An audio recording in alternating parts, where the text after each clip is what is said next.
আমার মনে হয় আল্লাহ ওনাকে হাসিনার ফাঁসি দেখা পর্যন্ত ওনাকে যেন আল্লাহ বাঁচিয়ে রাখেন, যার কারণে ওনার আজকে এই পরিণতি হয়েছে। একটা ক্লিনিক্যাল একটা অপারেশনের মধ্য দিয়ে গিয়েছেন, তাকে মেডিকেলের অত্যাচারের মধ্য দিয়ে গিয়েছেন।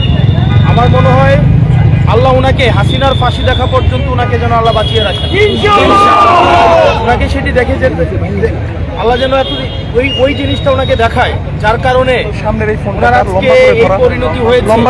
শারীরিকভাবে ওনাকে জেলের মধ্যে চিকিৎসা নিতে দেওয়া হয়নি। আমরা শুনেছি যদি কোনো ডাক্তার ওনাকে চিকিৎসা করতে আসতেন তখন ওই ডাক্তারকে হয়রানি করা হতো 18 পরবর্তী সময়ে, এবং ওই ডাক্তারকেও বিভিন্ন ডাক্তারকে ভয়ভীতি দেখানো হতো ওনাকে যখন চিকিৎসা করতে আসতো। এভাবে ক্রমশ আমাদের বেগম খালেদা জিয়ার ক্রমশ স্বাস্থ্যের এই অবনতি হয়েছে। আমরা আল্লাহর কাছে দোয়া করি, সারা দেশবাসী আজকে ওনার জন্য দোয়া করছে। সারা বাংলাদেশের প্রত্যেকটা প্রান্তে প্রত্যেকটা দলের মানুষ, মতের মানুষ, বেশিরভাগ বিরোধী প্রত্যেকটা রাজনৈতিক দলের মানুষ, পৃথিবীর সবাই ওনার জন্য দোয়া করছেন। উনি যেন দ্রুত সুস্থ হয়ে উঠেন এবং ফ্যাসিস্ট খুনি হাসিনার ফাঁসি যেন উনি দেখে যেতে পারেন। আপনারা সবাই দোয়া করবেন ওনার জন্য।